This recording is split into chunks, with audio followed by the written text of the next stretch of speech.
All right, Soccer Dad Pod time. We're back. Zach, you're co-piloting today. I am. It's not as if there's not been things going on in the soccer world lately. Few things. Couple topics that we could probably cover on. Yeah. You know what I do like about the recent World Cup chatter? What's that? Nobody's talking about the Super Bowl numbers anymore. Well, I did see a clip yesterday where I think it was Barstool, and they were asking all their staff how many more people watched the World Cup final than the Super Bowl. And people were like, I don't know, 5 million. And then it got to 500 million. And then one guy said, well, I think the 22 World Cup final had 1.3 billion, or no, 1.5 billion viewers. Super Bowl gets around 200 million. So 1.3 billion more? He's like, yep. 1.3 billion more people watch the World Cup final than they do the Super Bowl. Pretty big number. It is, and everybody's like, well, yeah, but they don't play football internationally. Exactly. That has been one of the, like, okay, say it again. Right. So they only play it here? Do you hear yourself? So the world champions of American football happen to be in America every year? That's weird. Yeah. Rolling in here with some tunes here in the background. I'm not too worried about this artist suing me because I gave him life. Keller, new band, The Moguls. Oh. Sounds a little bit like late 90s, 2000s rock and roll. Anyway. I like it. Yeah, so all the money I spent on Belmont is now on Spotify. We'll see if I ever get an ROI on that. I mean, you're racking up, I'm not. 0.004 cents right now. Cents, yes. Keller, I'm billing you. Go check it out, though. Since many of you have failed to support us via our Venmo page, just go to Spotify, The Moguls, Moguls. Yeah. Pass it along. A lot of things going on. Today's going to be fun, though, because we've been, it was a no-brainer coming out of the World Cup. I mean, there's a million different topics that we can talk about. With different people, different environments, et cetera, different layers of the game. Today, though, you read your dashboard. The infamous pay-to-play is on the table today. Yeah. Good, bad, indifferent. But here we are, middle of summer. Before we bring the guests on, when I talked to you earlier today on the way over here, you were kind of in, what is that, soap opera mode, a little sad, little... Yeah, I mean, dropping your kid off when they have to fly, 2,000 miles away and not come home for several months is not easy. So we dropped Grady off this morning. He just landed in Raleigh-Durham. Did he forget his socks? I asked multiple questions before we left the house. Did he have both jerseys with him? Yeah. Thankfully, they keep those in the locker room there at University of North Carolina, Wilmington. But, he's going into captain's trainings this week, and then... They kicked the season off officially, I think, August 1st. And then we're going down to Raleigh on August 8th for the first game against Duke at Duke. And then going to come back to St. Louis and then go back down to Wilmington because they play Charlotte on the 14th at home. So are you short-term rental? You gonna get yourself a little apartment, a little man cave? I think the investment might be better suited for an RV. I'm in. Because the way these colleges schedule these games, it's not like there's 3 home games in a row. So it's maybe a game in Wilmington, and then the next day it's in Atlanta. Are you gonna do like a boxy RV? Or are you gonna do like a pull behind streamline? Do a little mid-century modern? Well, I don't have a truck, so you gotta buy both. I'd have to either buy a truck for a box trailer or an Airstream, or just buy the actual RV that you can drive. So then when you put one of those handicapped little flat trailers behind it for your motor pad, bike, whatever? Yes. Yeah. I'm going to get an electric scooter, I think, just to tool around. Sounds awful. Yep. Well, good luck. Well, you're going to be doing some similar things in about a year. You and Jared both. Yeah. So I've looked at the potential of the travel with that location. Home games, a little tough. Away games, much easier. Yes. Yeah, I was hopeful for that as well, but the closest game is University of Maryland, Baltimore County. So, yeah, it's well, I mean, that's one thing about ACC land in general, the Southeast. It's just extremely popular. Yeah. But it's not really accessible. No. It's a little tough. No, you only need to go about 150 miles inland and then down the coast, and that's where all these games are. So there's no other closer games for that. Okay. You're down mid-coast. I'm going to be up in the northeast. We'll see how that goes. But I do plan on a man cave. Well, and you haven't announced this, I don't think. Not when I've been on. So do you have an announcement that you'd like to make about your son? So first off, I had to look up what a catamount was. I Googled it. And apparently, it's funny because I went to SIUE, right? Right. We're the Cougars. Mm-hmm. Catamounts are just kind of northeastern Cougars. Yeah. So Beckett's on his way to Vermont. So we're happy. Long process. Kid hit it. He didn't hit a wall. He just hit an aha moment. And I'll give Andy Fleming credit for this. Excuse me. Because they go through the process. They talk to all these schools. And a lot of times it's an immediate conversation where they're like, they want to feel loved. They're waiting for the number and all these other things, but they're really not evaluating staff, facilities, education, location, weather, size of the school, all these things, right? And when we were on vacation, Beckett, he woke up one morning. I could tell he hadn't slept much. And I'm like, what's up? And he's like, I didn't sleep. I made my list. I'm like, really? After 6 months of me telling you to make a list, you made a list? He goes, yeah. He goes, I'm at 8 of 10. And I knew immediately. I'm like, okay. Because some of the other schools that he thought would have been more desirable after certain conversations and things that he figured out, they were a 5 of 10 or a 6 of 10. With the way things were playing out. So I think it was good. And frankly, for him, he was like, okay, I'm done. Great. I'm excited. Time for the season. I just want to win. Yeah. So for us, we're like, sweet. Okay. No more trips. Actually, for that. Yeah. But here we are. Yeah. So congratulations, Beckett. Quick break here. Wanted to let everyone know that we have pulled together a special playlist over on Spotify, simply called Soccer Recruiting Playlist. In it, you will find 45 of our episodes featuring a load of D1, D2, D3, JUCO, Academy, and Pro coaches, all telling their stories, and most importantly, they talk about Pathway, the it factor, what they look for, and what they expect. With over 300 episodes and counting in the show, we thought it was time to help out. Soccer Recruiting Playlist. Find it on Spotify. Back to the show. Let's get into it because this could be a marathoner. Pay to play. Joining us today, we're here at Soccer Park, by the way. Buried in the belly of the building here. Joining us is 3 repeat customers to the pod. You've names you're familiar with. If you're not, go check out their episodes. Plural. Steve Petchers, Mr. Tritshoe, and Mr. Godat. Gentlemen, thanks for joining. You're welcome. Good to be here. Let's just kind of maybe set the table generically. Because as I mentioned in the intro here, the World Cup just wrapped up. More viewers than ever, more attendees than ever, more teams than ever.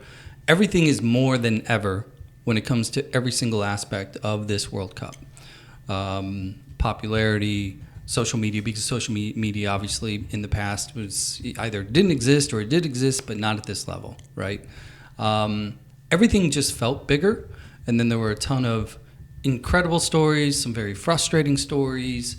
And specifically when it came to the U.S. men's team, the excitement out of the gate, the first game, big win, continue to, play well throughout the group, win the group. Everything was, on the up and up. And then came, I'll get past the crazy stuff in the middle with Balagoon and everything else, but we bounce out and immediately the pundit light switches on. And everybody's trying to figure out, why can't we go further than that? Why do we keep, failing, reach the edge of the cliff and then back up, whatever it is. And across the board, pay to play is the subject, is the tagline that gets the most vitriol tossed at it.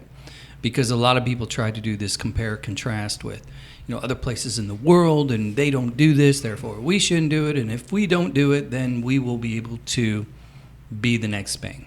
So I thought it would be fun, in quotes, to bring you guys in and have a conversation about this, because obviously not only have you been through the system at the highest level, caps, pro, college, but you're running one of the most prolific clubs in the country that to many is kind of the devil in disguise, right, when it comes to pay to play, because people pay you to be here.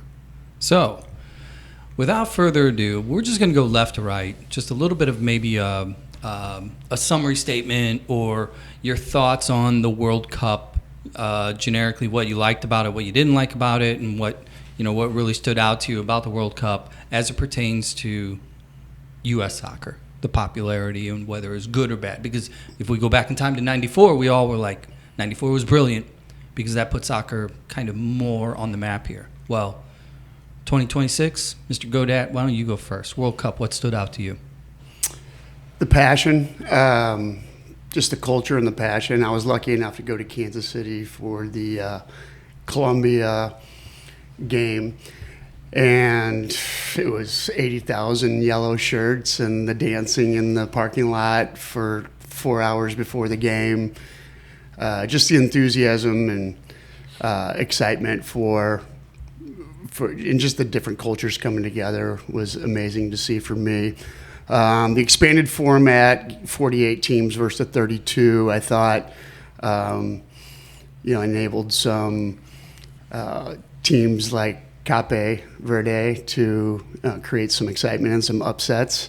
So at first I was like, it's going to be watered down. But after I saw them play, I was thinking, all right, this is going to expand the game globally. So I was happy to see that. But I thought it was an amazing cup. I thought the United States did a great job hosting. I thought it was easy for us to host. We didn't build any stadiums. We didn't have to, hire, crazy labor forces to come in last second to build stadiums, and they're still sitting there. Yeah. So I thought it was easy for us. I was lucky enough also to go to the USA-Germany game, the pregame. Tritt and I went up there together in Chicago. And it was an awesome kickoff, and I think it just went from there. Steve, what about you? You're a unique catbird seat here because not only are you a fan of it, you played in it. You fast forward to 2026 from your own time. What really stood out to you as kind of like, maybe the big calling card of this World Cup as far as what surprised you or what really, maybe what made you happy? Yeah, no, I mean, going into it, everybody talked about it as like, is it going to be good with everything going on in the country? Who knows what it was going to be like? But like Goody said, him and I went to the game in Chicago the week before it all started, and I could just feel it there. I mean, we were in it, and it was something special. Just even walking to the stadium, you can see it, and then to see, I watched almost probably every game, and you can just the games are good, and you could feel the passion in every game. I was down in Florida for a couple of games on vacation, and sitting in bars, and everybody was there watching it, and you don't really see that a whole lot anywhere else, and you could just feel it. But the U.S. obviously a little disappointing in the end, but the games they played were exciting. I thought Belgium was good. What can you say? They were a good team, and they didn't play their best game, but. Just coming out of it, I mean, for me, thinking back to all the World Cups, you can't compare them to when I was there in '90 because the social media and the attention of the thing and the how big it is now. Yeah. It's just night and day, and so I was happy with it. I'm really like this week. I'm like, what am I doing now? It's like nothing to do. I think we all feel like Yes. what is that? That the what's that the meme with from Narcos where Escobar's sitting just on the sitting in the swing. Like, what am I what are doing? we gonna do now? We are all Escobar, and that's what I feel like this Post-World week. Cup. So I'm trying to stay busy doing some camps and stuff. So yeah. Petch, yourself, you're a lifer. You've been, around this game your whole life. You've seen, paid extensive attention to the national team and World Cups in particular. Going into this, did you have certain expectations? Did anything, what exceeded it, and maybe what missed the mark for you? Well, same as Kenny, I was just fortunate to go see a game up in Kansas City. I saw Argentina play, and watching them in person was pretty cool. But, going into the World Cup with the expansion of the teams, and now they're talking about even more, but I think all of us went in a little hesitant that maybe the competition level, some of these games were going to be out of control, but that didn't happen. It was fun to watch. And I also think a lot of people thought it was going to be a very defensive type World Cup, and that didn't happen either. I thought all the teams, for the most part, came out and played, which was fun to watch, and I think it showed well on TV.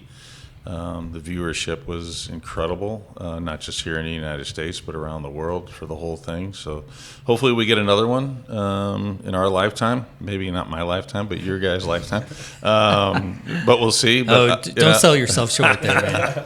Well, but I wasn't really disappointed in very much. Maybe the final, was kind of a downer, I think, for most of us, just the way the game was played. Yeah.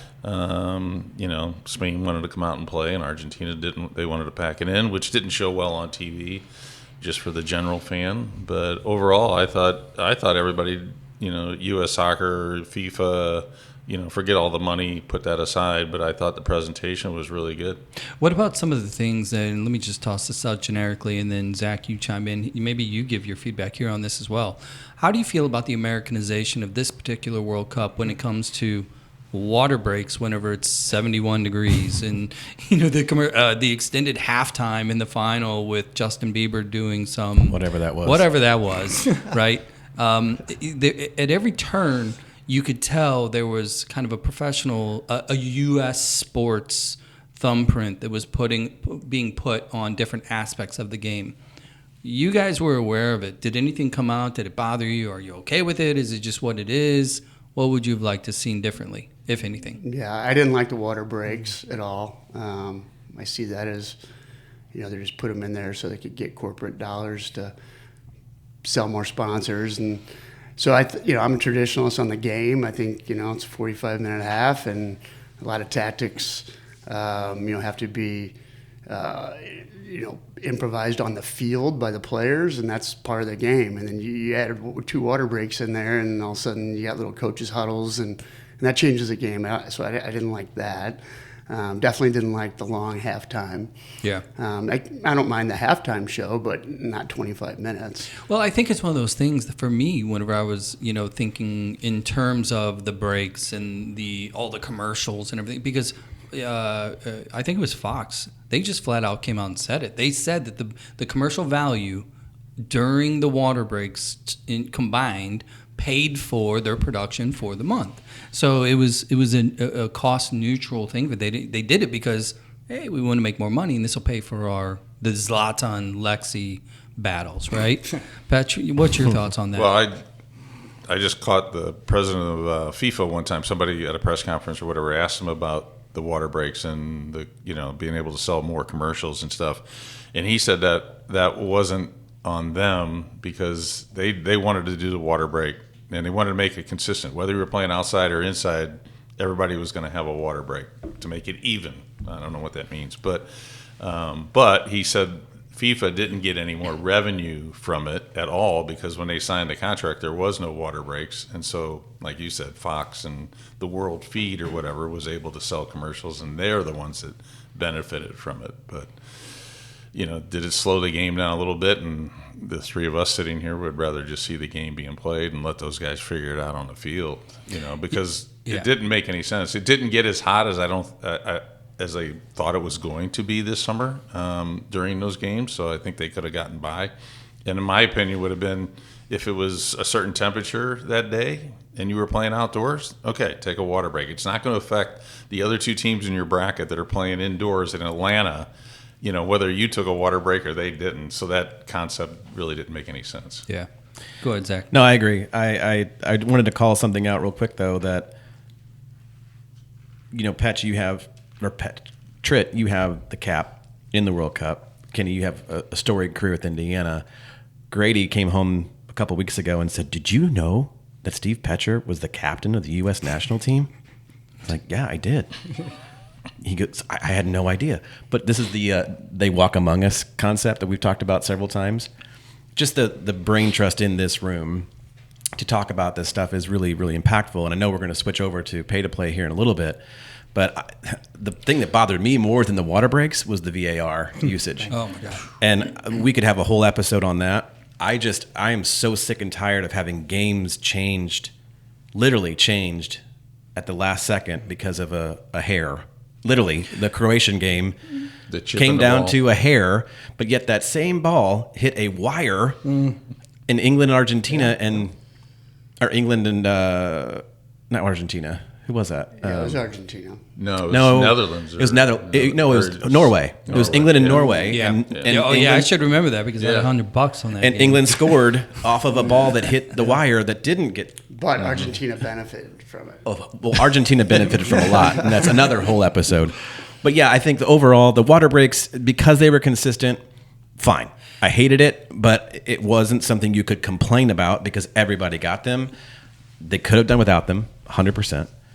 Well done, Fox, for milking as many ad dollars as you possibly can. I will say this though, in so much that if we had to stomach the breaks and more commercials, etc., the quality of the commercials blew away the Super Bowl. Oh yeah, 100%. Yeah, like I thought they were great. Yeah, I like the Eruzione one a lot. I think my favorite is Mourinho, the prediction market off the crossbar. Yeah, Ding, right?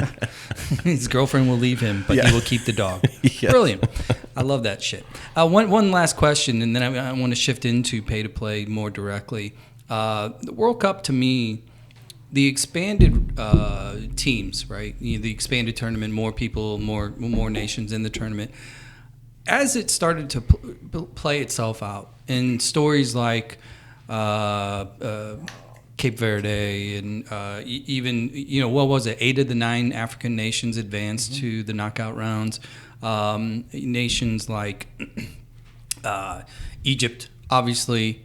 Had we can talk about that game is its own episode, but there are nations that Norway, right, that went much further, did much better than anybody would have expected, and they would not have been in this tournament if it weren't for the expanded pools. And to me, watching and thinking about it throughout the month, it seemed to me to be almost like a metaphor for what is happening more generically with soccer everywhere, and that in so much that the delta between the haves and the have-nots is closing. We see it right here in our backyard, right? Simplistically, even from a club standpoint, that some clubs that were never on the radar, every now and then they have teams that do well. High school, the old school dominance of just the Catholic private schools, that's over. Public schools have caught up. It's a battle now, and I think as you keep expanding that out, the World Cup just proved that the usual suspects, what you expect Germany to do, the landscape is not allowing that free pass anymore. What are your thoughts on just the general level of competition, the quality of all of the teams, not just the usual suspects? Obviously, France was amazing. Spain did what they did. Argentina had Messi, and they did what they did. But take a second and talk about those teams that nobody expected to do well. Go to you first. My favorite was Switzerland. The Swiss. I knew that was coming. That's an awfully neutral position. Actually, my family, way back, is from Switzerland. So I was walking around with the Swiss scarf before the tournament even started. At soccer school, which there's 900 kids there, I at the beginning of the summer, I'm like, all right, who's with me on the Swiss? And I got 0 hands up. So they were my dark horse team, and I thought they did great. But the expanded format, it's just the growth of the game. I think it was needed. I think the 32, I think the world has grown past that. So I was happy to see the 48, and there was a lot of good play from the teams that got in that normally wouldn't. To you, same question. I want to mention, obviously, Germany was a team that a lot of pundits said completely underperformed. I think we would all agree at this table. I want to talk about a team in regards to this topic that wasn't even there, Italy. And they haven't been there for a while. No, yeah. Like when you look at this tournament, you look at the teams that are getting in, that are surprising people, and then you look at Italy, right, not even being there. How do you view kind of the global progression of the haves and have-nots? Maybe they should try pay to play. No, I don't know. Wow. No, but I mean, yeah, they were unlucky. I think. They lose to the Czech Republic, I think, right? To get to not get into it, but I don't know what's going on there. I mean, I watch a lot of Italian soccer, and it's still a good level. I just don't understand what's going on. I have no idea, to tell you the truth.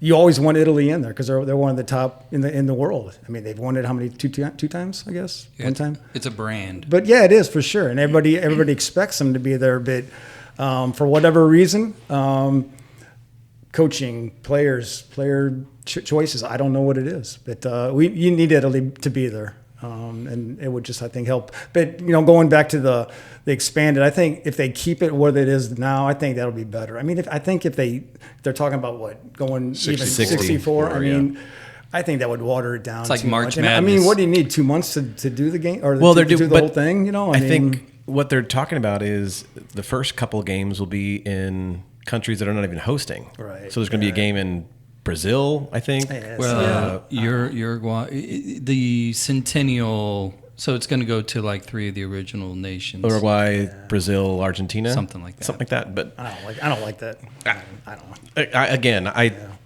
I don't know. I don't know about the purity of the 48 versus 64, but it's certainly a money game.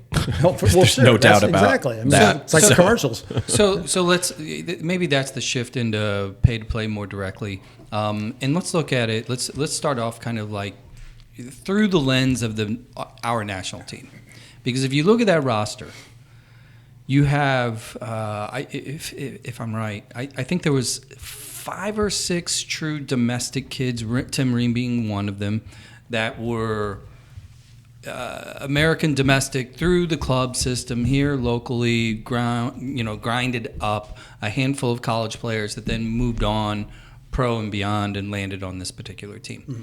The core of the team had many more players that were not ever part of our domestic system, that were raised in Germany, abroad, through other academies, had citizenship through a parent one way or the other. And going into the World Cup, everybody was saying this is the golden generation. Look at the talent. Look at the leagues they're in. Look at where they play. Blah blah blah blah blah. We win the group. We win one more. Then we get bounced the way we get bounced, and everybody wanted to immediately go after youth soccer here.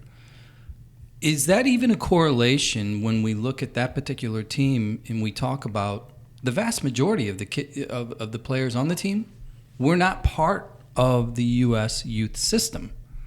So connect the dots there. Do you think that's even a fair argument to start with when you look at that team in particular?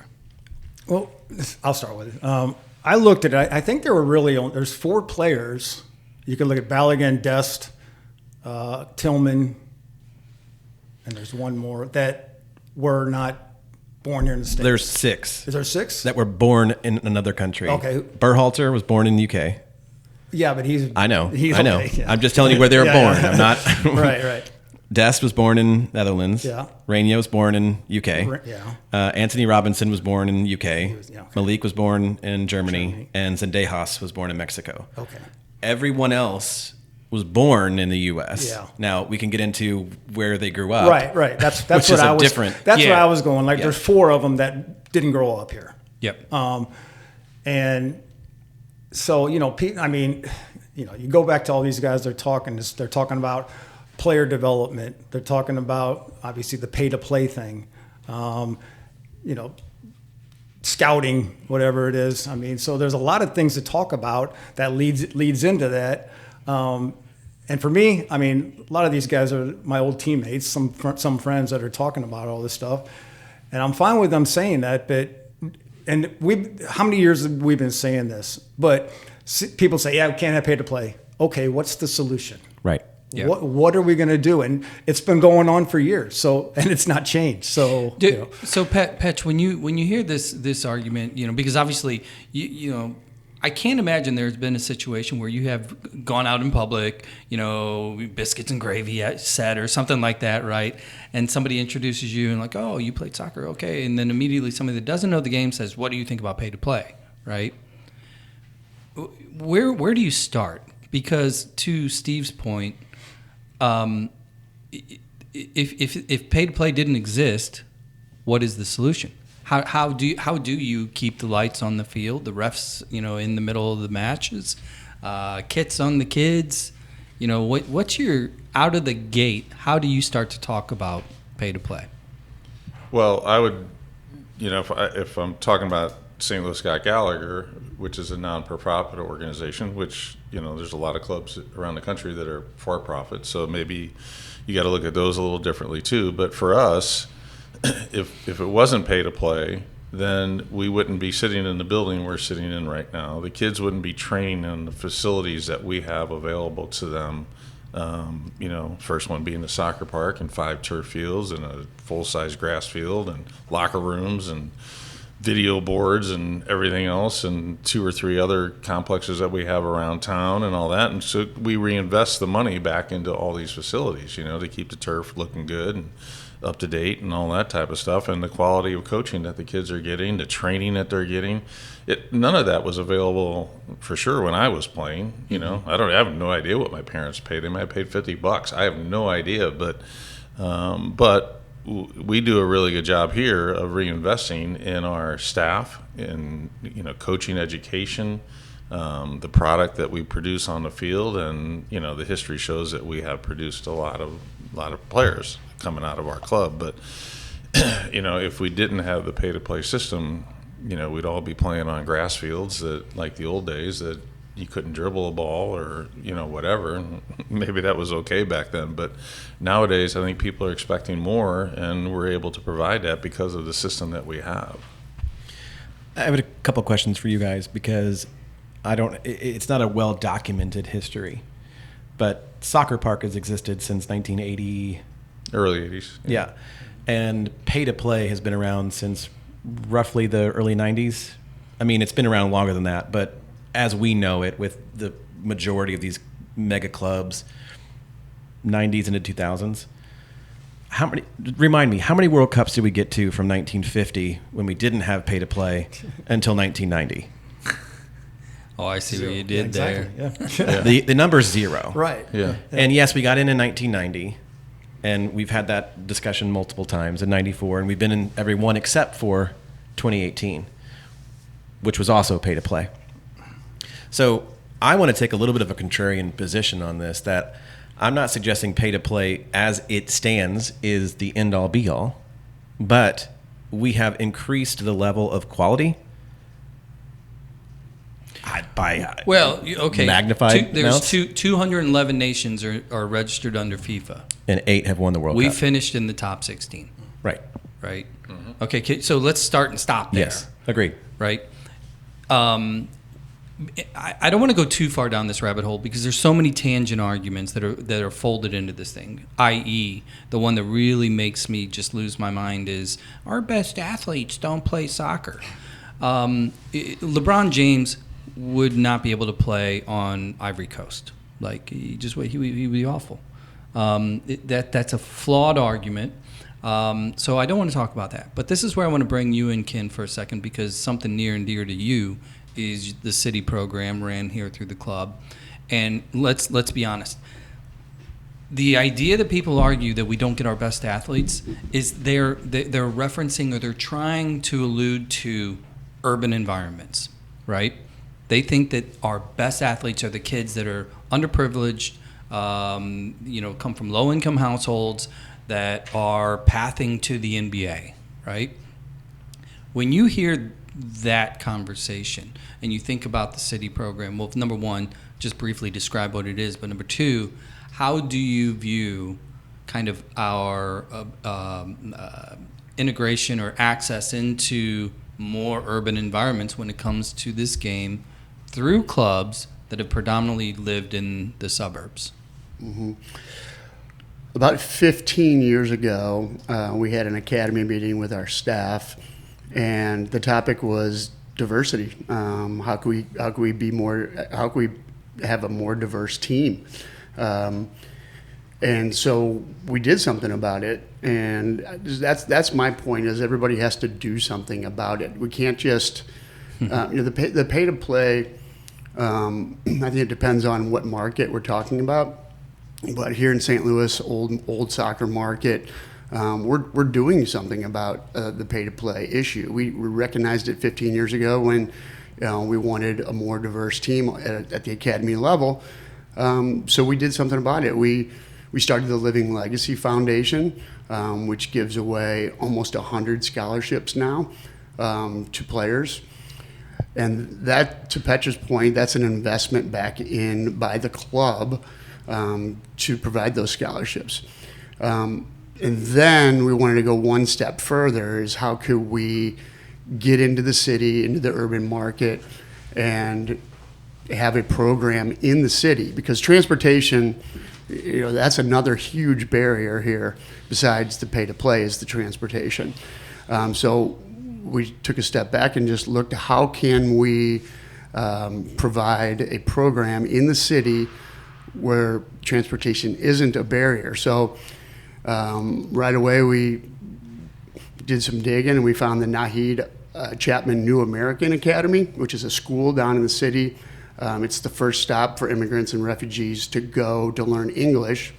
So we had a meeting with that school, explained our desire to have a program in the city, and they were all in. They were telling us that their students, all they want to do in gym classes play soccer. So we partnered with that school, and they started feeding us players every year.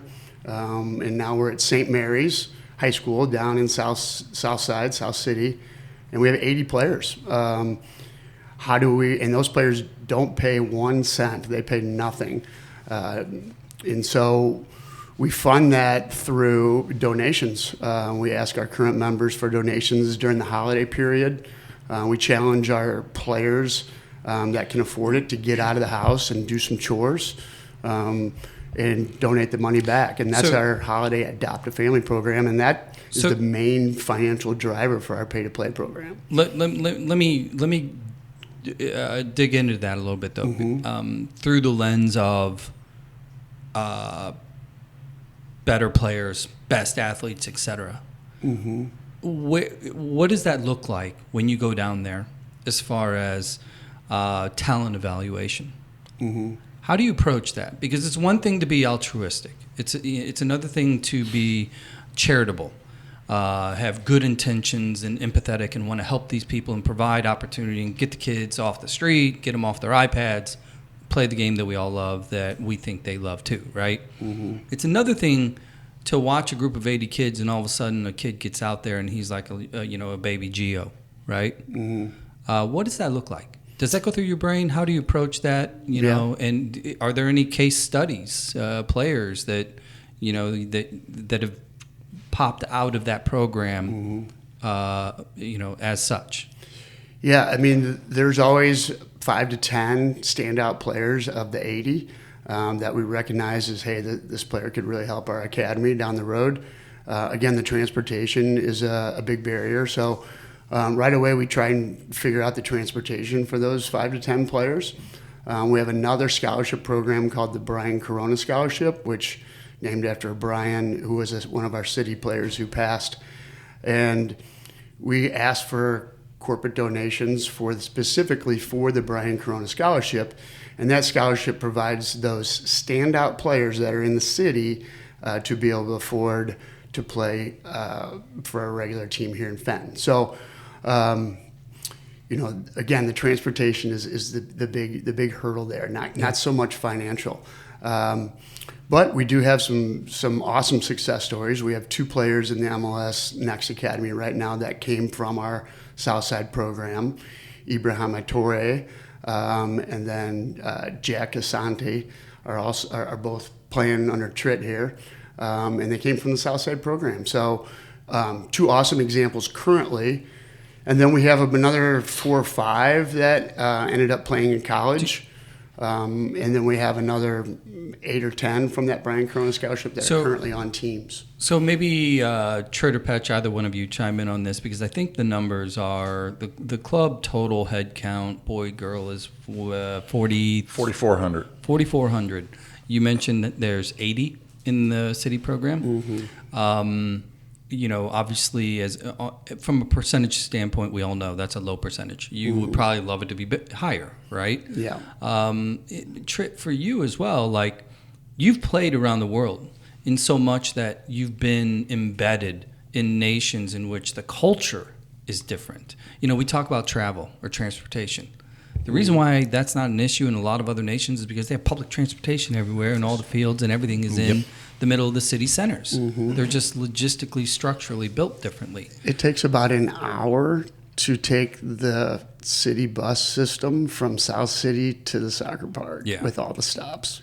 We've tried it. So, Tritt, when you look at Kin and the city program, and the few players that have kind of squeezed up to the top, so to speak, how important is it to you? Do you believe to continue to grow that program? Through the larger lens of we're missing, our best athletes, and I hate that argument, but how do you view a program like that? No, I mean the things that he does with those guys, and they come here. I mean, if we're at the point now is people talk. Part of this pay to play thing is player identification, and there's one of my former teammates that's on one of those podcasts that has said something. I'm not going to say his name, but don't worry, it'll come up. I texted him. I said, "Listen, I don't agree with what you say." And then he comes back and says, "Yeah, I know you guys do a very good job in Scott Gallagher, and you're doing the right things, but and we do the right things here. And if there's a kid that's capable of playing at the MLS next level, we'll bring him in and we'll figure out ways to help him out. That's happened in the past, whether he's grabbing a ride with somebody or whatever. But if they're good enough to play at that level, we'll find them. And I don't think, we do a good job of that identification there, I think, even for all our levels. It's just, and even the girls' side too. I want to pop in here and ask you guys a follow-up to that, because I think the thing that bothers me is that this concept that we're missing all these kids that are just the youngest Messis out there, and they're just not getting seen. And I find that really difficult to believe, because I know that we're not the only program for the inner city, for St. Louis specifically, and I know that we're not the only program across the country that does what you're talking about. There's logistical issues, but I mean, we've talked to so many college coaches that found kids that never played for a club, played for their high school, and got picked up. One of them just got drafted number 2 overall last year from SLU. So I find that hard to believe, but what do you guys think is the player identification challenge? Is it just the logistics for travel? Is it the breadth of how big we are? Is it all those things? Huge. Our country's huge, and then U.S. Soccer now is they've hired full-time scouts. MLS teams have their full-time scouts. Maybe they're not the best, but they have them. But no, I mean, like, player identification is a big thing in this country, and we see when we go to our events for the MLS. You guys have seen it too. There's U.S. scouts there, there's foreign scouts there, there's college scouts there. They're all there. Now, can you get it right? I mean, so it is. I mean, can you identify players that you think can get to the next level? And so, some are right, some are wrong. But for me, I mean, and a lot of that talk about we're missing those players. If you look at like the big cities, like an LA, like a New York City, you probably are missing some players there because it's so big. Yeah. Or Atlanta, Miami, whatever it is, Dallas. But if you're good enough, you're going to be found, I think, in this country. The term staycation was really invented by soccer moms. Located 1 hour and 7 minutes from the Arch, the Music Box Chalet at Innsbruck is a hidden gem. Buried in 3 acres of private woods, the Music Box has a master suite for just you, a loft and second bath for them, and a vinyl collection to meet your every mood. The full-size kitchen will easily accommodate 3 to 12 bottles of rosé, while the huge fire pit seating area will keep the big kids busy. Golf, fishing, kayaking, pickleball, or simply reading a book with Mother Nature, all at your fingertips. Visit either VRBO or Airbnb to find the Music Box Chalet. And now, back to those guys.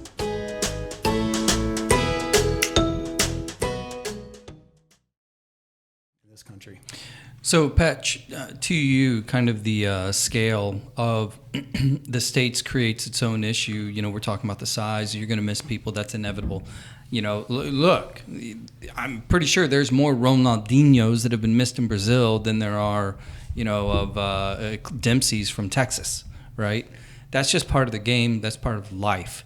But when you look at the states and kind of the haves and have-nots from a market standpoint, and you have these clubs, you have, you know, St. Louis Scott Gallagher in St. Louis, you've got the Strikers in Southern California, you got the Sockers up in Chicago and PDA and all these clubs that do well, like on face value. When you look at the clubs, the wins, the players that come out of it, whether it's pro, national team, MLS, Europe, etc., there's a track record there.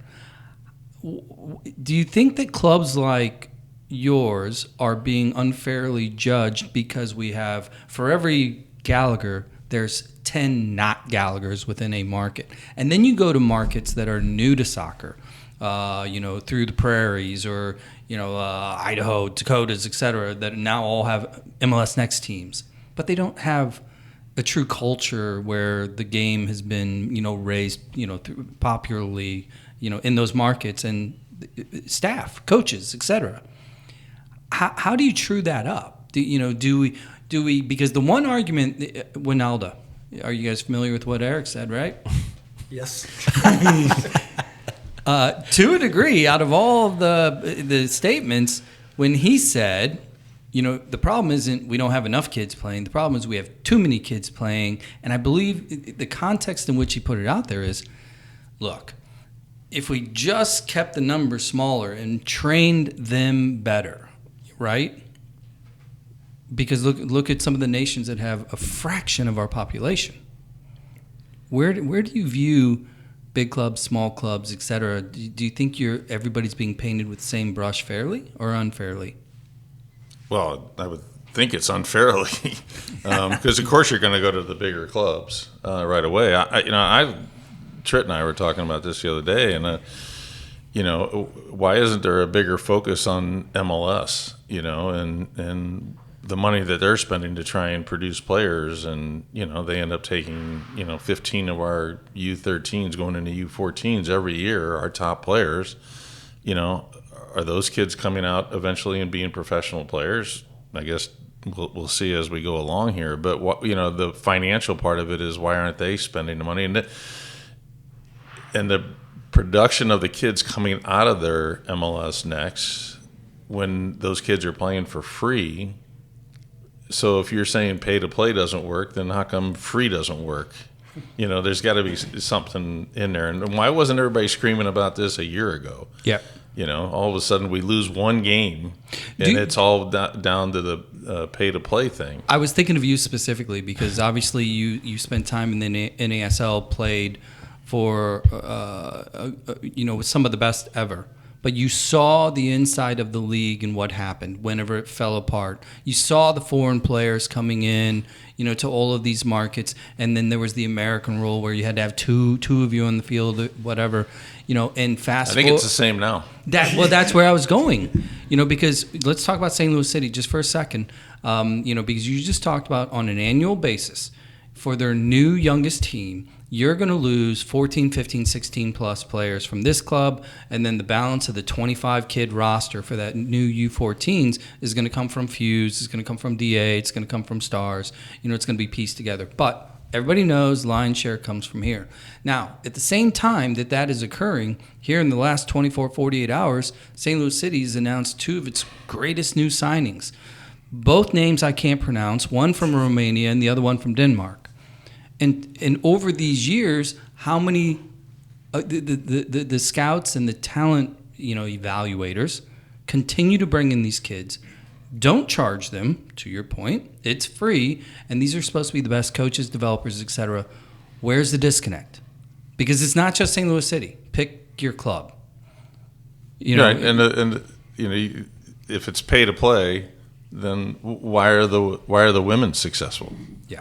Because those kids are doing the same thing, and they probably don't even have as many. I know they don't have as many options going forward professionally, or with the NWSL teams with if they had academy teams like MLS Next does, that those kids could go play for free and they could train them and train them up and hopefully they turn pro. But why isn't everybody screaming about the women's side? Well, I think they're successful. So the women's side's different, and there's a big Title IX thing in the way, and that's unique to the United States. When Title IX came through, it opened the door for women's sports to be on par, supposedly, with men's 50 years ago. Mm-hmm. There are many nations who, until the 1990s, didn't even allow their women to play sports at all. Right. So we had a big head Jump. start. Just like the France Academy, was started in 1973. We haven't had that many years on the men's side to do what they are doing there. So I think when we bring the women's side into the mix, it changes the calculus quite a bit because we've had a pretty significant head start on that game. That being said, I think there's a model there to look after. And it goes to Winalda's point about finding and then funneling the right talent. And I don't want to go back to the ODP model necessarily, but that regional model of finding the best talent within the region and having that funnel up for the national team, not just to the MLS teams. That's where I think the disconnect is. It's we're taking the top talent, and instead of focusing on the U.S. national, it's going to your local MLS team. Yeah, let me get you guys' take on this. Maybe you, Trip, because of your role within MLS Next in particular. One of the things I think, the largest disconnect in the argument is when people start to complain about pay to play and the expense. Having had kids the last few years in this neck deep, what I know to be true, it's not team fees, it's not club fees, it's not the kids. If you want to be part of this process, especially in a league like MLS Next, and if you love your kids and you want to watch them play, you got to travel. Mm-hmm. So you could spend let's just say $3,000, $3,500, whatever it is. That's how much it costs to play at Gallagher or Fuse.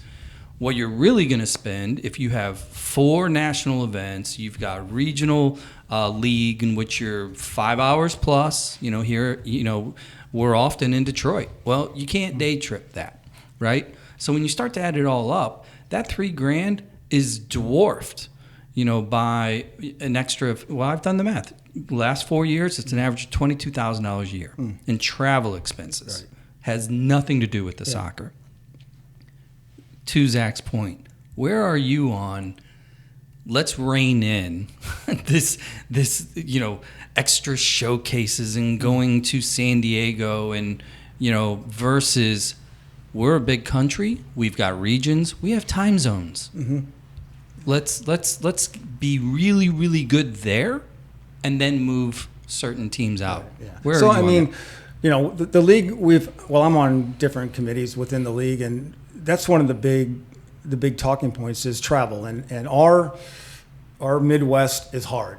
I mean, you go to the East, it's not that hard because they don't have to fly places. They can drive 2 hours and play someone within their division. Right. Ours is a little bit more spread out, and they're trying.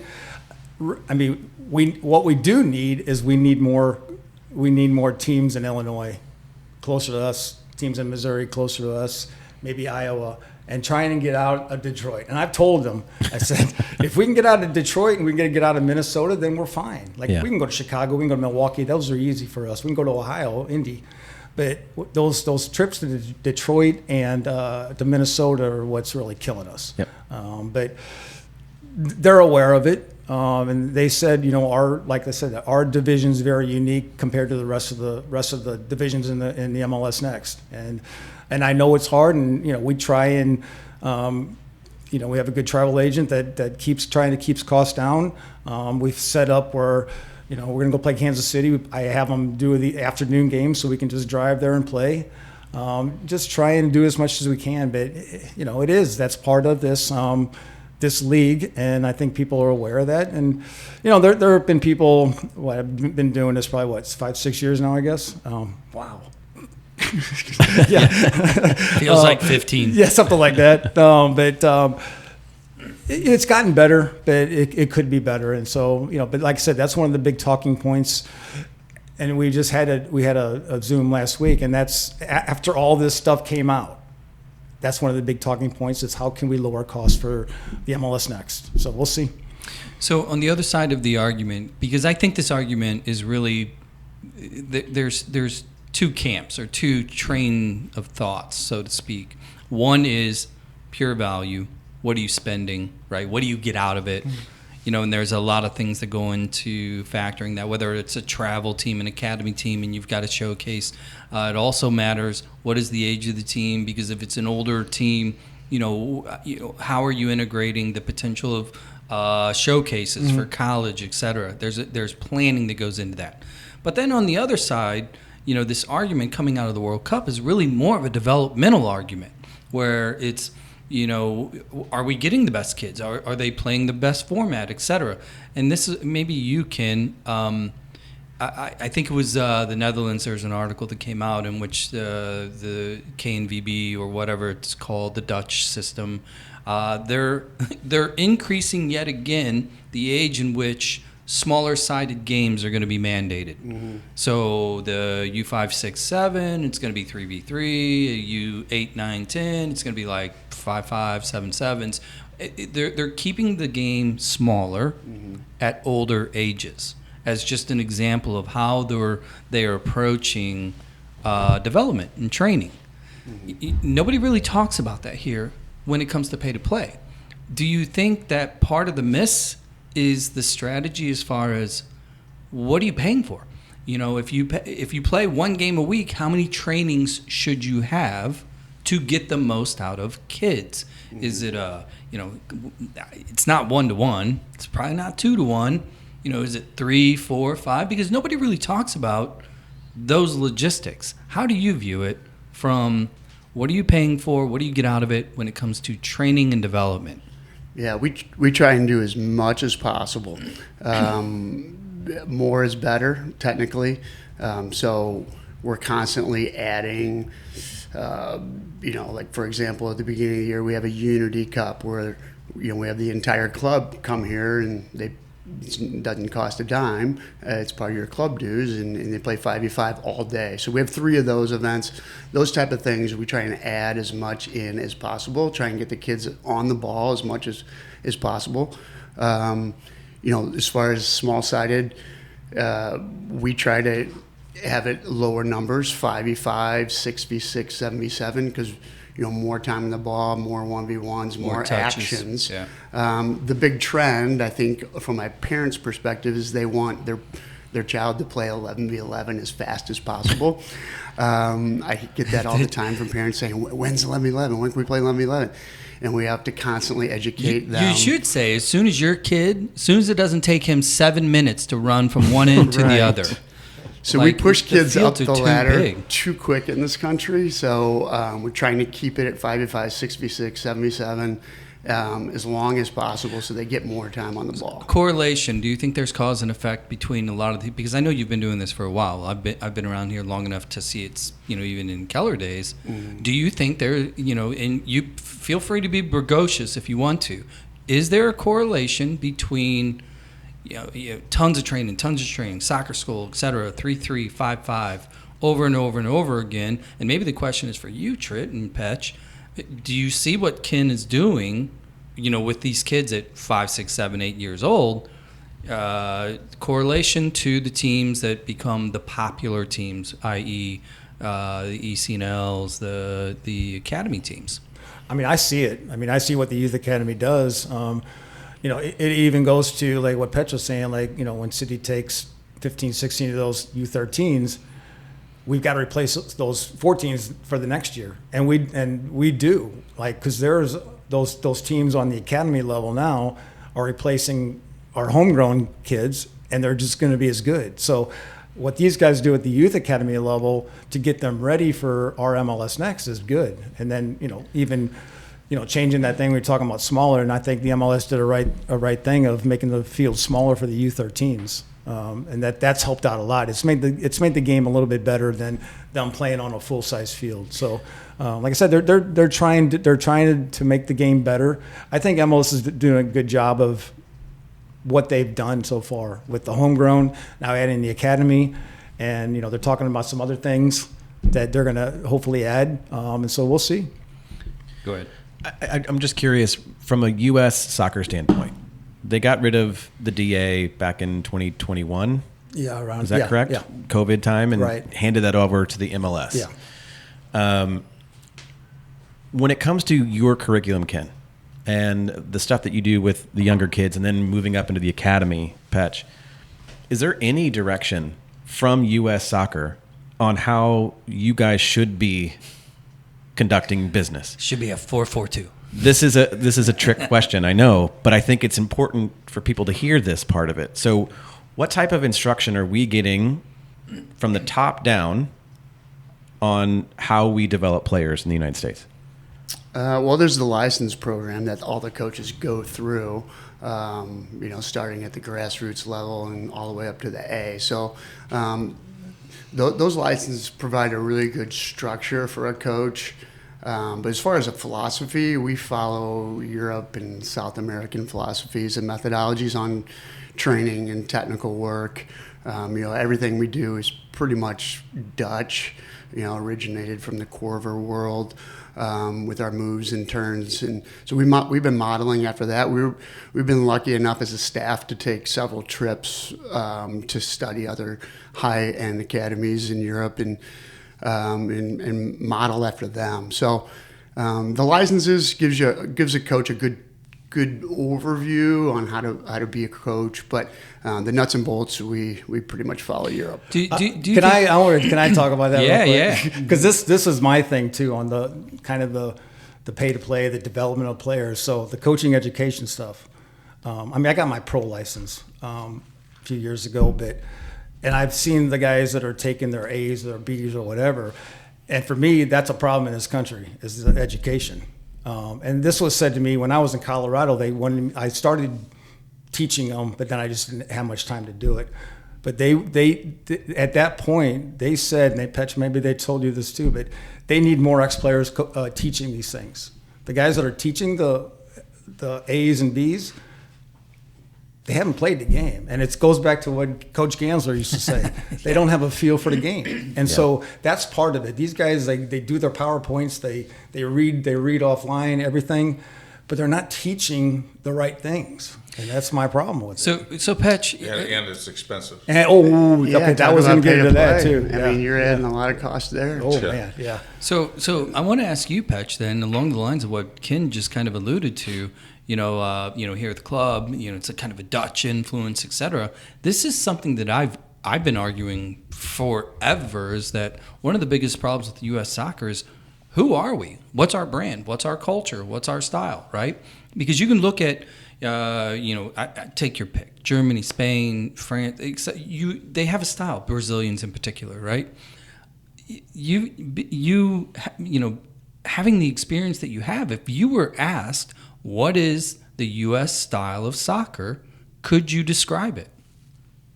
Maybe back in the days when I was playing, it'd probably be easier because, we were man-to-man marking and running gun, right? Played a physical type of game just because it's how we played. But there's no structure as far as I know. I think Kenny just said that.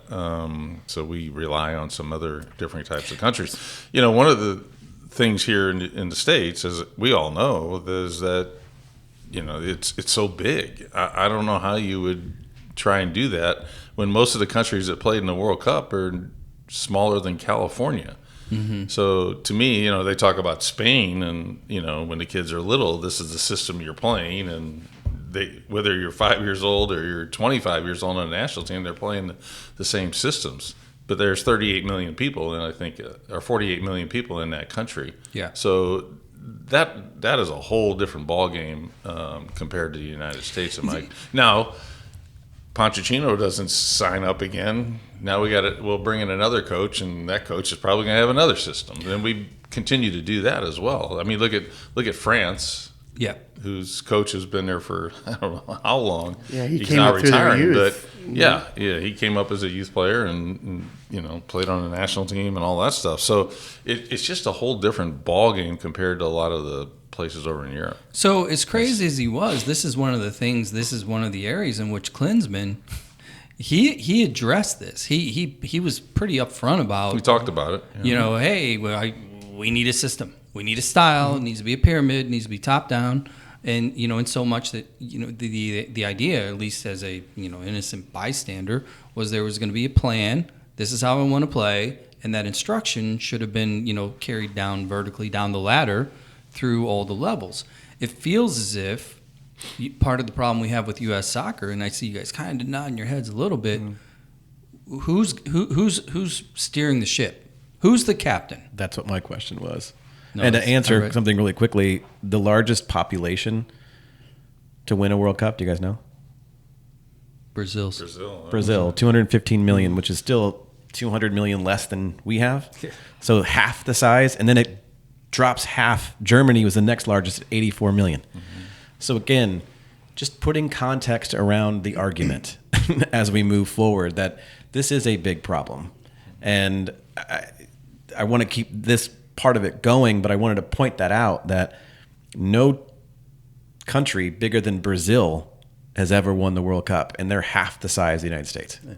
I mean, you go back to the coaching education too stuff, is like, I've been doing a lot of these because around our events, they have these educational things, and it's put on by MLS. And then we're going back to like when U.S. soccer used to say had to play with four in the back. I mean, I don't know how many years ago that was, but whatever you do beyond that, but you had to play four in the back. But, I go to these things and listen to all this stuff. And Fred Lipke, he's the head of the MLS coaching education part. He's a French guy, so he's all right. But he brings in all the different MLS academy coaches, right? And everybody has their own ideas. So there's not just one idea. I mean, you get ideas from it, but there's like you're trying to say, is there's no one way to play in the United States. It's too big. Do you think, though, that we could have a Klinsmann, or even if it's Pochettino, set out and say, this is, for at least the next 4 years, the preferred style? Not that I would have to adapt 100%, because you'd still bring in your influences, because your club's going to have your own unique thing. But if there was a standard that was set, do you think clubs, even like Gallagher, would adopt that to match up to what the U.S. is trying to put out? Or do you think there'd be instant resistance and everybody we're not following that. We're going to do our own thing because it doesn't really matter. Yeah, what do they know? Right. So the reason I asked that question is because if that ever happened, does that create a silo of, favorable to the U.S. Soccer Federation and those that are out? And that's a really quick identifier to say, Scott Gallagher abides by the U.S. Soccer Federation's guidelines for, youth play, 3v3 up to age 6, those kinds of things, and this particular style. If you want to learn that style and be that, come here. If you don't, go find one of the other pay-to-plays that are not adjusting to that. I'm just throwing that out there as an because I have a whole list of ideas, but I wanted to bounce them off you guys because you're the smart ones. U.S. Soccer tried that when they were running the academy, and it was U.S. Development Academy was the academy, not the MLS. They did try to do some standards and get everybody on the same page, and then they had an audit company called Double Pass that would go around and visit all the academies and meet with the staff and make sure everybody's in compliance. And they were getting some headway there, and then COVID hit, and U.S. Soccer handed it over to MLS, and now there's none of that. Went bye.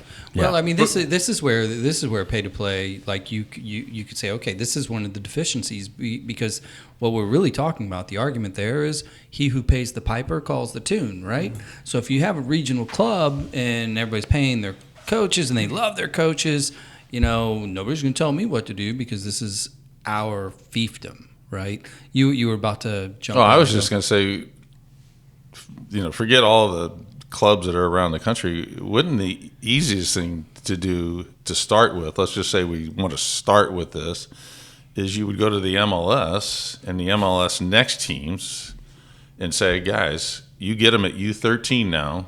Here's how we're playing. Every one of us are playing the same way, because supposedly the majority of the kids playing on a national team should be coming out of that system, right? If things are done right, and you're going to have a one-off here and there. But why aren't they just all – everybody's going to play the same system. You might want to jump in here since you're involved in that group. But, to me, that would be the easiest way. Let's start here. Mm-hmm. Okay, we got this up and running. Okay, now we're going to go to the next group of clubs that are the top clubs around the country that are feeding the MLS. And now we're going to have that are feeding the MLS next, mm-hmm. like for instance us, the Gallagher, and okay, this is how we want you to be playing. Yeah, which is going to feed into that, and they're going to be playing the same system. To me, that would be the easiest way. But you got to start. Shouldn't they be asking you since they take all your players? But what is there? 28 MLS teams? I don't even know. 30 now. 30. Yeah. Go to those 30 and say, guys, here's how we're going to play. Now, but are the head coaches for the MLS teams going to go, no, the kids in our club, this is how I want them playing, because when eventually they come up to me, this is the system I play. So that's what'll happen. And that's what they're doing. They want to win, and they're trying to develop the way they want to play, and that's how pretty much every MLS academy is. They're trying to develop players to become professionals. They're not worried about the national team. Let me throw a hypothetical past you, because Zach just mentioned he's got a ton of ideas. I've got a few. One that came up that I was thinking about the other day is when you think about these other nations, one of the things that they have like institutionally built in is this royalty system. The payments all the way down to the baby clubs for the pathway of these kids, right? I know there's a version of that exists, but I feel it's skim milk at best. Do you think MLS should be more gracious, charitable? Because they start at 13, 14, right? Well, these kids have been playing since 5. If it's a 1-for-1, in your particular market, hypothetically, let's just say here in St. Louis, would it be a fair ask for the greater good of soccer for every kid that at U13 that goes over to Gallagher or to St. Louis City from Gallagher, from Fuse, etc.?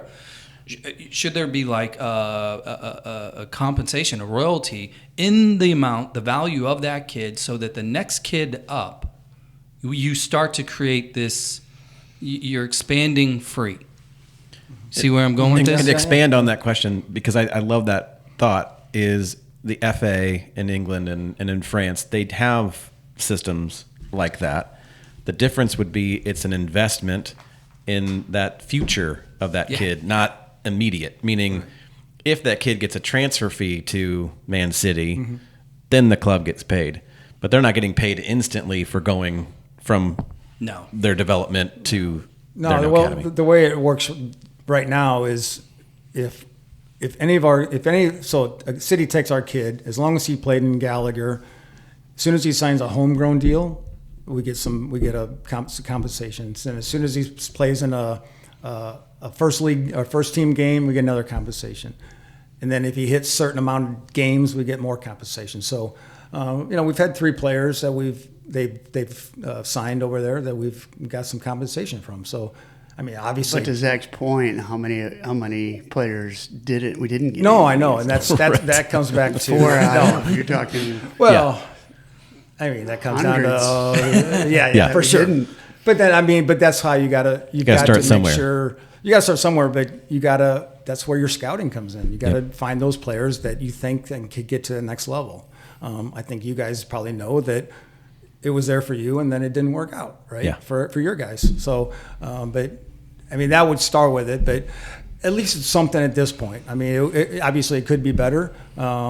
We just need to keep developing players on our side, and then feed them. I mean, we've had other guys go to different other MLS academies, not just in St. City. Yeah. So, and I've had more and more of them reaching out to me about players too. So we'll see. Yeah. Last question I have, because we need to get you guys back to the youth of America here. It's camp day. Go back. I'm going to kind of come full circle. Super simple, generic question. New family shows up. They got a little Johnny, little Jamie, 6, 7 years old. They show some promise. They love the game. They're like, hey, we want to join the club. Real simple question. When you say, okay, here's how much it costs, and they say, okay, what am I paying for? Because there's a mindset parents have. When they pay, what am I getting? So in this pay-to-play world, for you, how do you answer that, Ken, to that newbie that's like, okay, $2,000, $25,000, whatever the number is. Mm-hmm. What are they paying for? Well, they're paying for their team, and then they're paying for the facility, they're paying for the coaching, they're paying for the curriculum, all the extra training programs. So we just lay it out for them so they can see, the full package of what they get for what they pay. Do you feel good about that? Yeah, I do.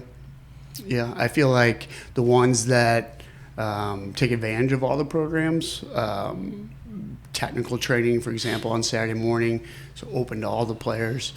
200 kids show up out of the 4,000, Yeah. So, if they take advantage of all the things we offer, yeah, they get a lot for their money. There's no doubt about it, more than any other club around. So I feel good about it. Are there some kids who, their attendance isn't very good and, they're not getting their bang for the buck? Yeah, there's a lot of those as well. Yeah. It's a free country, right? Yeah. Trit?